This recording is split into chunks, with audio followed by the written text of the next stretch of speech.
Halo semuanya, kembali lagi bersama Kakak dan pada video kali ini kita akan belajar salah satu soal UTBK di tahun 2018. Yuk kita langsung aja ke soalnya.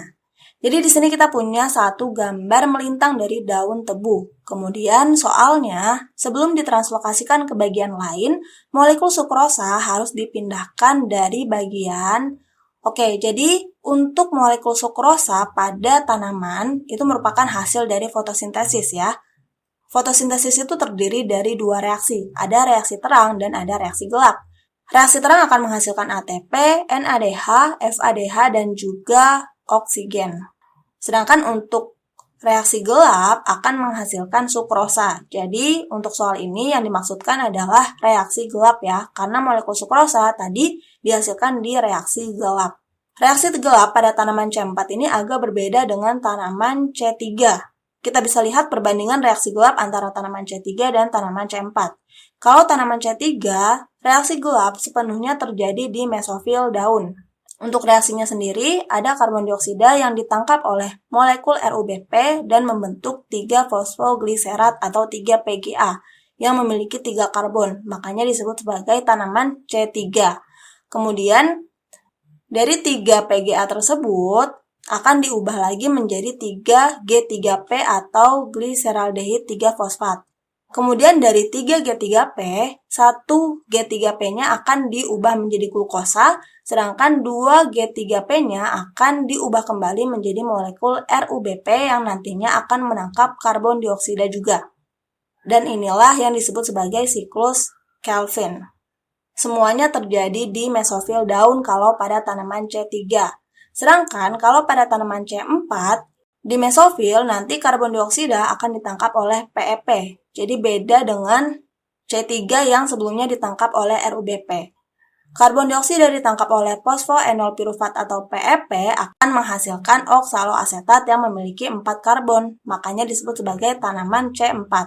Kemudian oksaloasetat ini akan diubah menjadi malat, kemudian malat akan diubah menjadi pirufat. Perubahan malat menjadi pirufat itu akan melepaskan karbon dioksida. Nah, karbon dioksidanya ini akan pindah ke seludang pembuluh. Jadi yang tadinya di mesofil, karbon dioksida ini akan pindah ke seludang pembuluh untuk ditangkap oleh RuBP dan diubah menjadi 3-fosfogliserat atau 3-PGA. Kemudian, dari 3-PGA ini akan diubah menjadi 3G3P atau 3-fosfoenol pirufat. Kemudian 1G3P-nya akan diubah menjadi glukosa, sedangkan 2G3P-nya akan diubah lagi untuk membentuk RuBP. Dan RuBP itu nantinya akan digunakan lagi untuk menangkap karbon dioksida yang berasal dari mesofil sebelumnya. Nah, jadi kalau pada tanaman C4 ada 2 siklus di sana. Yang terjadi di mesofil adalah siklus Hatch-Slack, sedangkan yang terjadi di seludang pembuluh adalah siklus Calvin itu sendiri. Lalu pada gambar ini merupakan penantang melintang dari tanaman tebu. Nah, tebu itu merupakan tanaman C4.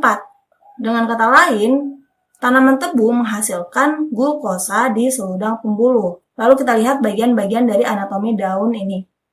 Kalau yang A itu adalah epidermis, kemudian yang B itu mesofil palisade lebih tepatnya, kemudian yang C itu ada berkas pembuluh, yang D itu seludang pembuluh, yang E itu epidermis, dan terakhir F adalah stomata. Berarti glukosa dihasilkan di bagian D atau di seludang pembuluh. Nah, kalian masih ingat kan kalau hasil dari fotosintesis itu akan diangkut oleh pembuluh phloem. Pembuluh phloem itu merupakan berkas pembuluh ya. Jadi yang bagian C itu berkas pembuluh ada 2, phloem sama xilem. Berarti hasil fotosintesis berupa glukosa akan dipindahkan dari seludang pembuluh ke berkas pembuluh untuk nantinya disebarkan ke seluruh bagian tubuh tumbuhan. Jadi jawaban yang tepat untuk soal ini adalah yang D.